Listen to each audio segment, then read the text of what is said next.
નમસ્કાર મિત્રો, સ્વાગત છે તમારું ફરીથી એક નવા વિડીયોમાં। મિત્રો આજે છે 11 ને આપણે આવ્યા છીએ આજે જમાલપુરમાં આવેલું ભગવાન જગન્નાથજીના મંદિરે। તો આ તમે પાછળ જોઈ શકો છો, આ છે જગન્નાથજીનું મંદિર। તો આપણે અંદર જઈએ અને તમને દર્શન કરાવીએ। તો આપણે મંદિરના પરિસરમાં આવી ગયા છે। આ છે મંદિરનું પરિસર, તમે જોઈ શકો છો। રથયાત્રાની તૈયારીઓ શરૂ થઈ ગઈ છે। તમે જ્યારે આવો ને એટલે પહેલાં તો અહીંયા બૂટ ચંપલ કાઢવા માટે સ્ટેન્ડ બનાવ્યું છે, ત્યાં અહીંયા તમારે બૂટ ચંપલ મૂકવાના હોય છે। ત્યારબાદ અહીંથી અહીંયા દેખાય ને ઉપર મંદિરે, ત્યાં તમારે જવાનું મંદિર।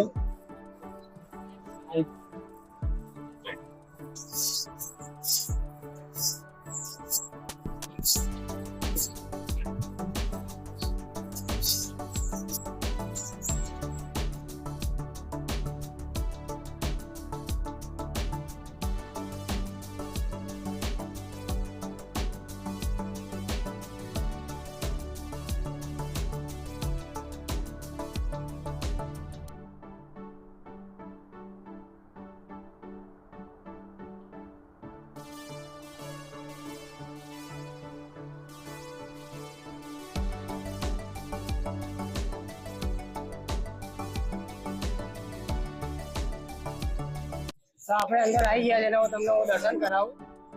આ છે મંદિર પરિસર।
જો રથયાત્રામાં તમારે પ્રસાદ તરીકે મગ આપવા હોય તો એ તમે આપી શકો છો।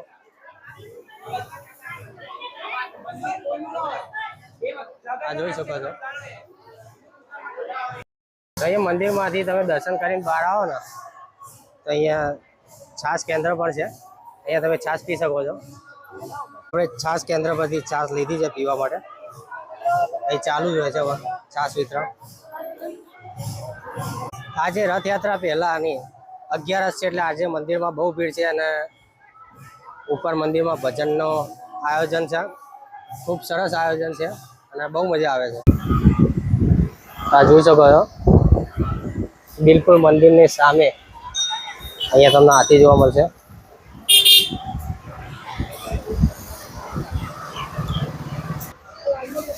જો અહીંયા અંદર પણ આવશો ને તો ભાઈ હાથી જોવા મળશે તમને।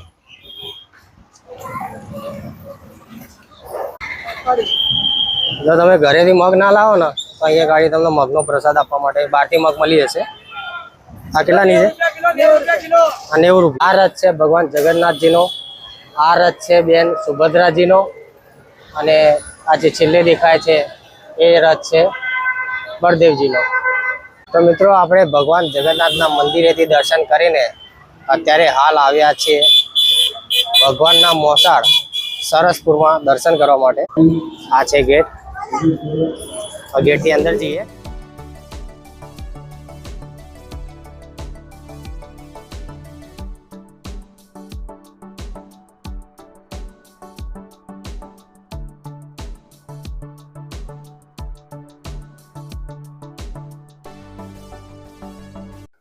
મંદિરેથી દર્શન કરીને આપણે ઘેર આવી ગયા છે। વાત કરીએ રથયાત્રાની તો આ વખતે અમદાવાદમાં 149મી રથયાત્રા નીકળવાની છે।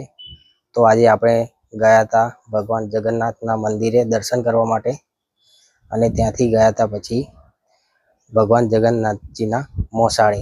દર્શન કરવા માટે. રથયાત્રા નીકળે એ પહેલા જળયાત્રા નીકળતી હોય છે અને આ જળયાત્રા જેઠ સુદ પૂનમના દિવસે નીકળે છે. સાબરમતી નદીના કિનારે સોમનાથ બુધરના આરેથી પાણી ભરવામાં આવે છે. એ પહેલા ગંગા પૂજન થાય છે અને પછી 108 કળશની અંદર આ પવિત્ર જળ ભરવામાં આવે છે. આ પવિત્ર જળ મંદિરે લાયા પછી ભગવાનનો જળાભિષેક થાય છે. જળાભિષેક થયા પછી ભગવાન જગન્નાથ ગજવેશના રૂપે ભક્તોને દર્શન આપે છે.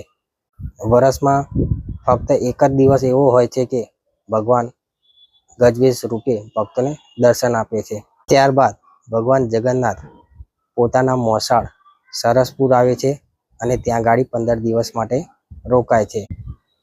આપણે પહેલા ગયા હતા જમાલપુરમાં આવેલા ભગવાન જગન્નાથજીના મંદિરે અને ત્યાંથી પછી ગયા હતા ભગવાનના મોસાળે સરસપુર, અને ત્યાં જઈને મેં પણ દર્શન કર્યા અને તમને પણ દર્શન કરાવ્યા. જો તમને આ વિડીયો ગમ્યો હોય તો વિડીયોને લાઈક કરજો અને ચેનલને સબસ્ક્રાઈબ કરજો. ફરીથી મળીશું એક નવા વિડીયો સાથે. ત્યાં સુધી આવજો.